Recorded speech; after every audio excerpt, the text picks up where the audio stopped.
Wisdom School. Bonjour, bonsoir, ça dépend de l'heure à laquelle vous serez en train de voir cette vidéo. Je suis content d'être encore avec nous en ce jour. Comme je le dis, ça dépend de quel pays vous êtes, parce que je crois que les heures se diffèrent aussi. Alors, merci d'être là, fidèle dans Sapad TV. Merci de vous abonner, merci de continuer à nous suivre. Merci de partager aussi les vidéos. Merci d'être en contact avec nous pour ceux qui appellent. Merci beaucoup. Merci vraiment beaucoup. Que Dieu, que notre Père Céleste vous bénisse. Et comme je le dis, nous sommes dans cette émission Wisdom School, École de la Sagesse. Ici, on apprend des choses, non seulement des choses dont on connaît déjà, mais aussi des choses dont on a tendance à ignorer toujours. C'est vrai nous les connaissons, mais nous avons tout le temps tendance à les ignorer. Et ces choses-là, moi, je pense que ce sont des choses hyper importantes parce que la vie a besoin de la sagesse. Alors, dans Wisdom School, je crois que depuis le premier numéro, d'ailleurs, quand on a parlé de la jalousie dans la famille, je crois que ça bénit beaucoup de personnes. Alors, je commençais un thème, j'ai parlé au premier numéro, deuxième, sur les fausses bénédictions ou encore des faux progrès. Alors, c'est un thème dont je trouvais vraiment un sujet que j'ai trouvé important. Je crois que vous trouvez aussi l'importance de cela. Alors, restez scotchés pendant ce peu de temps que nous avons pour parler de ce sujet. Ça, c'est le troisième numéro. J'avais promis que j'allais continuer à parler de cela dans le numéro prochain. Et c'est ça le numéro. Alors, restez vraiment avec nous et soyez appelés. Si vous êtes en famille, écoutez-les en famille. Si c'est entre amis, écoutez-les en amis. Et si vous pensez que vous avez quelqu'un de particulier à qui vous pouvez même recommander cette émission, vous pouvez le transférer cela pour qu'il écoute, qu'il les suive. Qui la suivent en fait. Parce que je crois qu'il y a des choses importantes qui se disent ici dont tu as vraiment besoin. Je parlais du premier point, toujours dans ce thème, les fausses bénédictions. Je ne peux pas récapituler ici. Ce que je vais faire, je vais lire juste la définition que je donne à ça, ce que j'appelle une fausse définition. Et puis, je vais directement commencer parce que je me rappelle que j'étais arrivé au point 5. Je vais m'apaisantir un peu sur le cinquième point et puis passer à autre chose pour aller conclure parce que je crois que je vais finir ça aujourd'hui. Non pas parce qu'il y a des choses à parler et terminer, mais juste parce qu'on doit passer à autre chose. Merci beaucoup. Maintenant, je veux lire la définition dont je vous ai dit tout à l'heure. C'est quoi les fausses bénédictions? Les fausses bénédictions, j'ai essayé de concevoir cela dans mon esprit pour voir ce que ça veut vraiment dire. Parce que tout le monde sur cette terre a besoin que les gens le respectent, a besoin d'être bien vu devant les gens, se présenter bien, a besoin, même si la personne a dormi en famille, mais quand elle sort devant les gens, elle a besoin qu'on le trouve, voilà, quelqu'un qui a mangé je ne sais quoi. Alors, tous nous sommes dans ça. Alors, je veux qu'on comprenne. Je crois que tu as assez écouté ça, mais c'est important que tu l'écoutes encore. Alors, qu'est-ce que je parle sur les fausses bénédictions? Je dis les fausses bénédictions sont des choses qui semblent bonnes en apparence. Voyez, lorsqu'on le regarde, mais c'est beau, c'est bien. Rappelez-vous de l'histoire que je vous ai relatée de cette fille qui sortait avec le prêtre. N'oubliez pas. Et quand elle est tombée enceinte du prêtre, le prêtre lui dit de mettre ça sur la tête d'un autre garçon. Alors la fille met ça sur la tête d'un garçon et puis le prêtre dit à la fille de ramener le garçon chez lui. Comme quoi, je suis son encadreur et pendant que tu l'as engrossé, tu veux me faire la honte ou quoi? Alors je veux que tu l'épouses. Dès que le garçon va accepter, le prêtre lui-même va sponsoriser le mariage. Il donne de l'argent au garçon pour aller épouser la fille. Il donne le travail au garçon pour que le garçon soit à mesure de prendre en charge la femme ainsi que la grossesse. Et les garçons, dans sa tête, je crois que s'il était chrétien, il peut aller témoigner à l'église que Dieu l'a béni. Il peut aller témoigner que Dieu a fait des miracles dans sa vie. En réalité, ce n'est pas une bénédiction. C'est ce que j'appelle des fausses bénédictions. Parce qu'après, la fille a continué à sortir avec le prêtre. Vous comprenez ça? Et jusqu'à ce que les problèmes arrivent, un jour, l'enfant tombe malade et l'enfant meurt. Vous comprenez? Donc les choses ont commencé à... Et la vérité finit toujours par se révéler parce qu'elle est têtue. Alors vous voyez, et les garçons est retourné à zéro. Oh mais qu'est-ce qui s'est passé dans ta vie pendant tout ce temps-là? Vous comprenez? Donc, il y a des choses que nous avons, lorsque nous les avons, nous pensons que nous avons évolué, mais en réalité, nous n'avons pas évolué. C'est pourquoi j'appelle ça des choses... les fausses bénédictions sont des choses qui semblent bonnes en apparence, mais qui ne viennent pas de Dieu, ou ne produisent pas la paix, la croissance spirituelle, ni la vraie vie. Ça ne produit pas la vraie vie, des fausses bénédictions. Elles peuvent tromper, elles peuvent attirer, elles finissent souvent et toujours par détruire. Lorsque tu restes longtemps dans cela, ça va te détruire. Alors tu dois prendre une décision et sortir vite. Sors de cette vie qui est virtuelle. Sors de cette vie, comment je peux appeler ça? D'illusion en fait. Tu n'as pas encore progressé. Tu n'es pas encore béni. Et tu le sais très bien. Tu peux tromper tout le monde. Mais tu ne peux pas te tromper toi-même. Tu ne peux pas tromper Dieu. Dieu voit le cœur. Il sonde le rein. Il sait que ce ne sont que des apparences. Tu as eu ce mariage parce que tu as empoisonné la femme de cet homme. Et toi, tu es rentré dedans. Et tu penses que tu es béni. Tu penses que c'est un progrès. Tu as eu ce travail parce que tu es allé parler, relater le mensonge sur celui qui occupait ce poste. Et on l'a chassé de ce travail. Et on t'a mis là. Et tu gagnes de l'argent. On t'a même logé.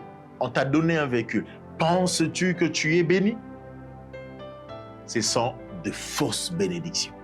Vous comprenez? Alors c'est important. Du coup, je vais rapidement dans le point 5, parce que c'est là que nous étions. Et je vais clôturer ces sujets aujourd'hui.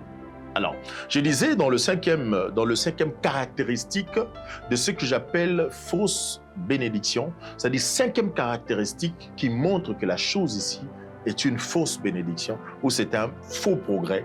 Je le dis, c'est que ça produit de la fierté personnelle, de l'orgueil, mais aussi de la confusion. Lorsque vous voyez que vous vouliez une voiture, vous avez une voiture, mais la voiture commence à vous rendre orgueilleux, ça commence à vous emmener dans des choses, sachez que ça ne vient pas de Dieu. Il faut faire très attention. Parce que ce qui vient de Dieu nous ramène vers Dieu. Ce qui vient de Dieu nous approche de Dieu. Il est écrit dans la parole de Dieu que les bontés de l'Éternel nous poussent à la vraie repentance. Vous savez, lorsque tu as vu la main de Dieu dans ta vie, dans quelque chose, non. Cela va te rapprocher de Dieu. Ça ne va pas t'éloigner de Dieu. Il faut faire très attention. Alors, combien d'entre nous, tu avais besoin du mariage? Les jours où tu as eu le mariage, comment tu es conscient que ce mariage vient de Dieu, mais en même temps, ce mariage t'éloigne de Dieu? Ça ne fonctionne pas comme ça. Vous voyez, ça ne peut pas fonctionner comme ça. Un mariage qui vient de Dieu va te rapprocher de Dieu. C'est très, très important. Alors, quand ça ne te rapproche pas de Dieu, je pense qu'il faut te décider autrement. Alors, j'étais arrivé là où je parlais des exemples des fausses bénédictions. Le premier, j'avais dit que j'en avais 4, alors je parle du premier. La première fausse bénédiction, c'est que c'était un mariage basé sur l'apparence, mais sans fondement spirituel. Je le dis, un mariage basé sur l'apparence, mais sans une fondation ou un fondement spirituel. Ça, c'est très important. Alors, là-dedans, je crois que je m'étais arrêté là. Je vais continuer. C'est là où j'expliquais l'histoire d'Adam. Pour voir que les mariages, c'est d'abord spirituel. Ce n'est pas d'abord charnel. Je sais qu'un jour, je prendrai ce sujet pour qu'on en parle dans l'école de sagesse. Mais aujourd'hui, j'aimerais brosser un peu, j'aimerais frôler un peu le point. Pour expliquer comment est-ce que comment est-ce qu'un mariage basé sur l'apparence est une fausse bénédiction, qui n'a pas de fondement spirituel. Écoutez, le mariage est purement spirituel. D'ailleurs, c'est Dieu qui instruit le mariage. Ce n'est pas la volonté de l'homme de se marier. C'est Dieu, lui, dans sa bonté, il a repéré dans l'homme un besoin. L'homme avait un besoin que lui-même ignorait, parce que l'homme ne savait même pas de quoi il voulait exactement. Après avoir nommé les animaux, après avoir nommé tout ce qui existait sur la terre, la Bible dit que l'homme n'a pas vu un être semblable à lui. Mais c'était quoi cet être-là? Adam ne sait pas. Et comment devait être cet être-là? Il ne connaît pas. Dieu a vu qu'il n'était pas bon que l'homme soit seul et il a conçu la femme.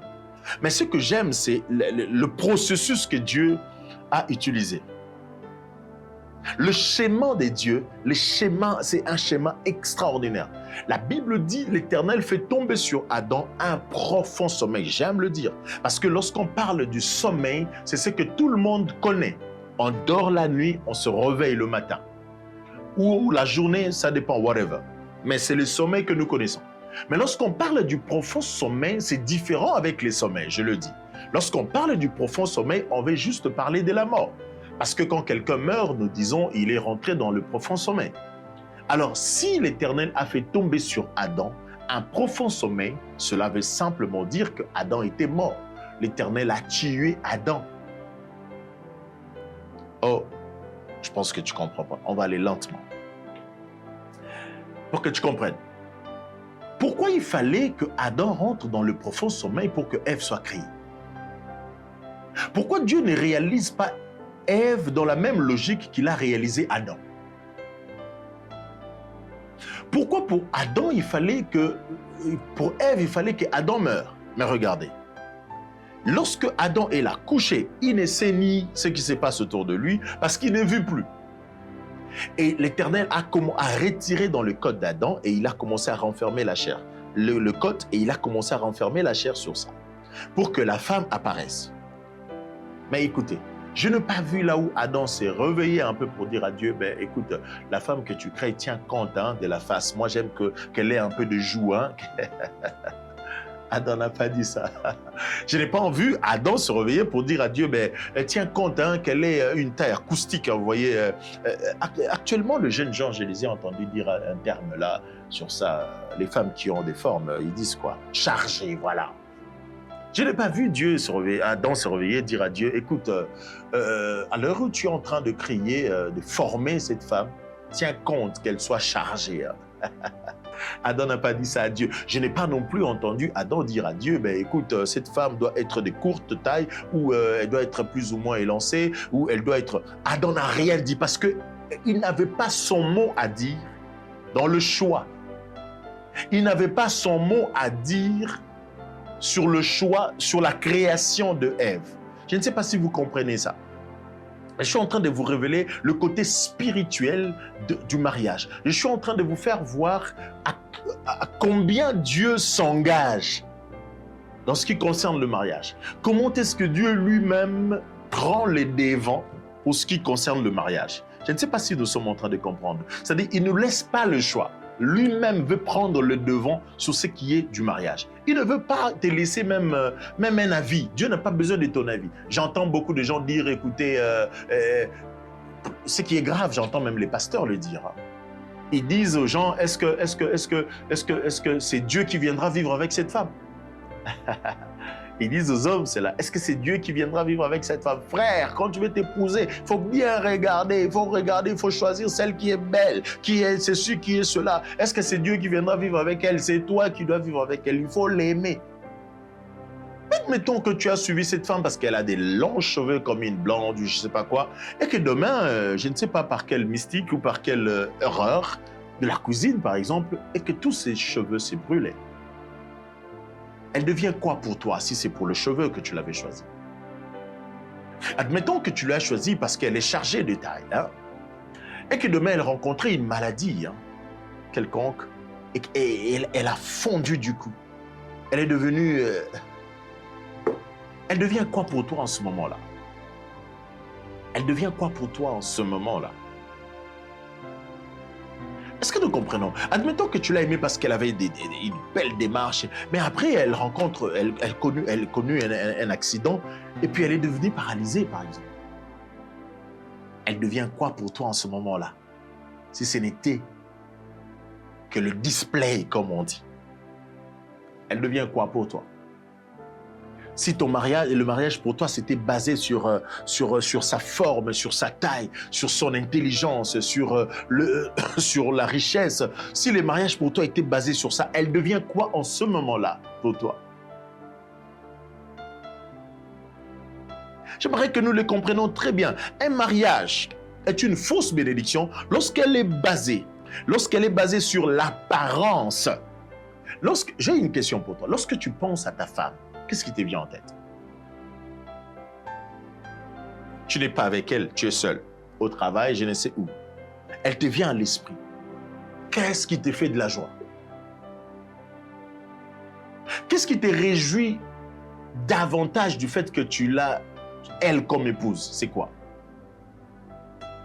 J'aimerais que tu répondes à cette question avec honnêteté. Et qu'est-ce qui te fait tellement de la joie lorsque tu penses que c'est lui que tu as comme époux? Qu'est-ce qui te réjouit? Est-ce que c'est son argent? Est-ce que c'est sa taille? Est-ce que c'est sa face? Est-ce que c'est sa corpulence? Est-ce que c'est sa façon de s'habiller? Est-ce que c'est quoi? C'est quoi exactement? Exactement. Voilà pourquoi des personnes peuvent faire 20 ans, 10 ans, 15 ans, 30 ans de mariage et puis divorcer après. Il était fondé sur quoi? Je n'ai aucun moment vu Adam dire à Dieu ce qu'il devait faire ou ce qu'il devait ajouter ou ne pas mettre en réalisant ou en formant Ève. C'est-à-dire, Adam avait compris que Dieu le connaît mieux que lui-même et que tout ce que Dieu allait lui proposer serait meilleur. C'est ainsi que quand il se réveille, il dit, voici cette fois-ci. Autrement dit, oh Dieu, tu as pour toi créé, hein? Tu as pour toi beaucoup créé. Mais cette fois-ci, oh là là, tu as créé. C'est comme pour dire à Dieu, depuis que tu as commencé à créer, tu n'as pas encore atteint ce niveau. Ça, c'est le parfait. C'est une création parfaite que tu as réalisée. C'était une façon de dire ça au Seigneur. Ah, mais Adam, comment tu dis ça alors que tu n'as pas participé? On a réalisé cette personne sans ton consentement. Comment peux-tu dire cela? Comment peux-tu dire cela, Adam? C'est pas possible. Mais Adam l'a dit, vous comprenez. C'est parce qu'il avait compris. Alors, ici, j'aimerais dire à quelqu'un qu'un mariage doit être basé d'abord sur des fondements qui sont spirituels. Des fondements spirituels. C'est ce qui doit d'abord caractériser votre mariage. Ce n'est pas par rapport à tout ce que vous avez vécu ou à tout ce que vous rencontrez. Non, ce n'est pas par rapport à cela. C'est d'abord par rapport à des fondements solides qui sont spirituels, des fondements spirituels. Et ce n'est qu'en ce moment-là que tu peux avoir une vraie bénédiction. Alors, deuxième exemple, rapidement, je parle d'un autre exemple. Une richesse rapide, mais qui pousse à l'orgueil ou à la chute. Vous savez, nous avons des richesses rapides. Aujourd'hui, on dit l'argent facile. Voilà. On appelle ça comme ça, l'argent facile. C'est-à-dire, on peut l'avoir, aussitôt on veut l'avoir, on peut l'avoir. Et par n'importe quel moyen. Je me rappelle à l'époque, j'étais en Afrique du Sud, quand je suis... Déjà là-bas, j'étais avec un ami qui était vraiment un ami à moi. Après, lui, il était rentré au pays avant moi. Et moi, je suis rentré après. Un jour, on était en train de parler et il me dira qu'il a été branché. C'est son oncle qui l'a branché, son oncle paternel ou maternel, je ne sais plus, l'a branché et puis il voulait aussi me brancher. Alors, quand j'essaie d'écouter ces branchements, donc ils voulaient m'inviter dans leur entreprise parce que je l'ai trouvé rouler en carrosse et tout ça. Il était bien installé, tout ça. Alors que c'était parce qu'il était déjà rentré dans un cercle, vous comprenez. Alors, il m'a dit, c'est pas grave, hein, il suffit que tu viennes assister dans notre réunion et puis là, tu auras un parrain et puis ça va partir. Vous comprenez? Donc, ça veut dire de l'argent facile. Oui, c'est beau de l'avoir. Tu peux avoir cet argent facile. Tu peux tout avoir. Tu peux les avoir. Un véhicule, un logement, de l'argent, un salaire, un contrat de travail. Tu peux beau avoir cela. Mais si et seulement si, cela t'amène à l'orgueil, à la chute, c'est une fausse bénédiction. Sois sûr que tu vas tomber. Même pas aujourd'hui, même pas demain. Cela va chuter. Ça va chuter. Et quand ça va chuter, tu seras où? Allons-y comprendre. Mais troisième exemple, je parle d'une promotion qui éteint la vie de la prière. Vous savez, il y a des promotions que nous avons au lieu du travail qui éteignent carrément la vie de la prière, dans tout le niveau de ta vie. Que ce soit dans votre équipe de football, que ce soit dans votre rassemblement, je ne sais pas de quoi, peu importe là où tu es. Mais si tu sens que tu es en train d'être promu, tu es en train de monter, tu es en train d'être, comment on appelle, être élevé en dignité ou élevé dans des postes, dans certains postes clés, fais attention. Si cette promotion-là éteint la vie de la prière en toi, éteint la soif des dieux en toi, éteint l'amour que tu avais de la parole des dieux, fais très attention. Fais très attention. C'est une fausse bénédiction. Elle n'est pas vraie. Rappelez-vous, la vraie bénédiction, c'est une bénédiction qui nous rapproche de Dieu. La vraie bénédiction, c'est une bénédiction qui nous rapproche de Dieu. N'oubliez jamais cela, que la vraie bénédiction est celle qui nous approche de Dieu. La vraie bénédiction est celle qui nous approche de Dieu. Ne l'oublie jamais. Je l'ai répété 3 fois. Ne l'oublie jamais. Alors, quatrième exemple, le ministère qui attire la foule, mais en même temps, ne glorifie pas Dieu. Combien des églises nous avons aujourd'hui qui attirent de foule? Et lorsque vous regardez l'attitude, vous avez l'impression que cet homme ne jure qu'à la foule, ne jure qu'à la foule. Oui, cette église peut attirer la foule. Beaucoup de personnes peuvent venir. Mais quand vous regardez dedans, vous comprenez que Dieu n'est pas glorifié là-bas. Je vais vous scandaliser. Savez-vous qu'il y a même des églises qui obligent aux personnes qui veulent témoigner de citer le nom du pasteur? Il y a des églises qui reçoivent en amont des personnes avec leurs témoignages pour les orienter de comment est-ce qu'ils vont présenter ça devant les gens. Alors dans cette orientation, on leur demande de parler du pasteur. C'est-à-dire, c'est à cause de lui, c'est le pasteur qui m'a fait ça, c'est le pasteur qui a fait ceci. C'est-à-dire, vous sentez que cette église a beaucoup de personnes, mais tout ce qui se fait dedans, c'est pour un homme. Alors, une église comme ça, c'est une bénédiction fausse. Une église comme ça, c'est un progrès, mais un faux. Pourquoi? Parce que dans cette gloire-là, il n'y a pas la place de Dieu. Dans cette gloire-là, il n'y a pas la place de Dieu. Faisons très attention. Très, très attention. Discernement à savoir.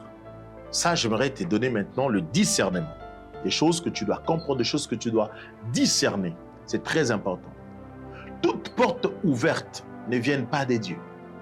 Ça, c'est la leçon de la vie. Ça, c'est des choses que je veux que tu discernes à partir de maintenant que tu écoutes ce message dans École de sagesse. Je veux que tu comprennes que dans la vie, toutes les portes qui s'ouvrent ne viennent pas des dieux. Si pour t'avoir, le diable doit te donner des jeeps, alors sache qu'il est capable de te les donner.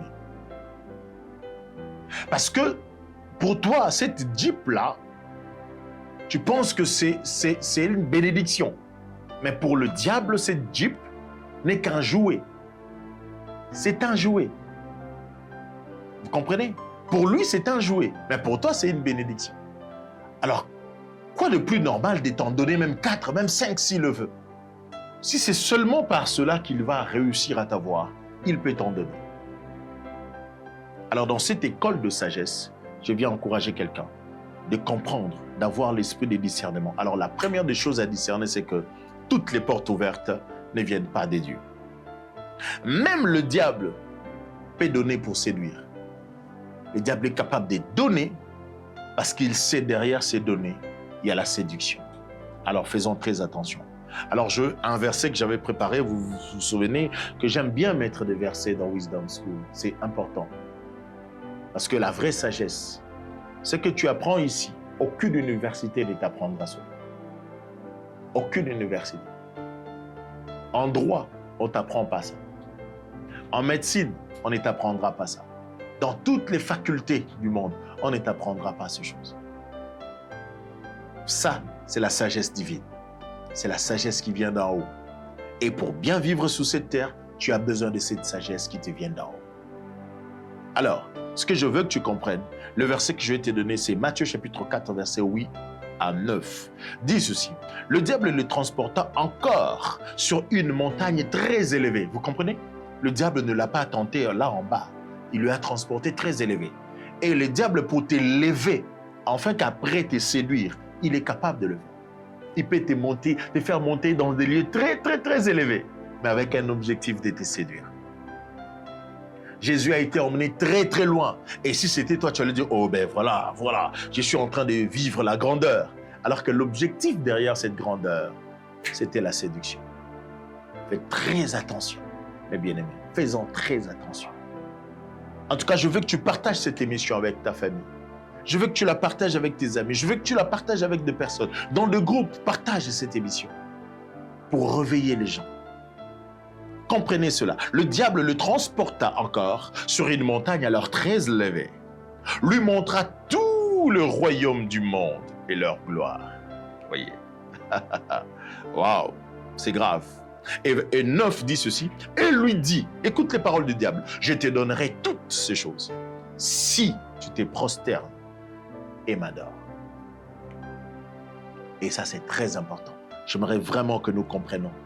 Ça, n'oublie jamais ça, que le diable peut te donner parce qu'il sait qu'il va séduire après. Toutes les portes qui s'ouvrent ne viennent pas des dieux. En tant que chrétien, j'aimerais te conseiller, ferme certaines choses, certaines portes qui s'ouvrent devant de toi. Ferme-les. Si tu n'es pas capable de les fermer, alors donne-la le dos. Si tu n'es pas capable de donner le dos, alors fuis. On ne rentre pas dans toutes les portes. Parce que le diable peut t'ouvrir une porte, mais avec un objectif après. Que le sage comprenne. Alors je m'en vais clôturer. Je parle de ma conclusion. C'est quoi la conclusion? Cherche la bénédiction qui vient des dieux, seul. Pas d'un homme. Pas de X, pas d'Y, pas d'un pasteur. Pas d'un président de la République. Nous avons connu de fils biologiques de certains présidents dans le monde qui aujourd'hui sont des quémandeurs. Parce que leur bénédiction ne venait pas des dieux, venait de leur père. Que les sages comprennent.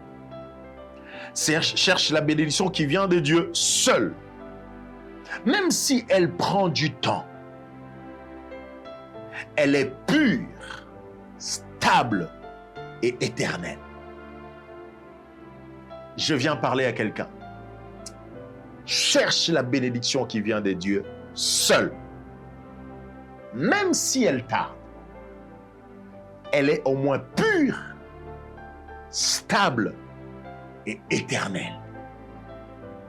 Que le sage comprenne. C'était votre frère, David Chaps. Alors aujourd'hui, je parlais sur les fausses bénédictions, des faux progrès. Veux-tu vraiment y rester? Alors si tu t'es retrouvé dans ce message, ce n'est pas pour rien. Cette émission était intitulée « L'école de la sagesse ». Si vraiment tu t'es retrouvé, que la voix de la sagesse crie dans ton cœur. Prends de bonnes décisions et tu vivras. Sépare-toi de toute forme de fausse bénédiction, de toute forme de faux progrès et tu vivras la vraie et la bonne, la pure, la stable et la bénédiction éternelle. Merci et à la prochaine. Bye.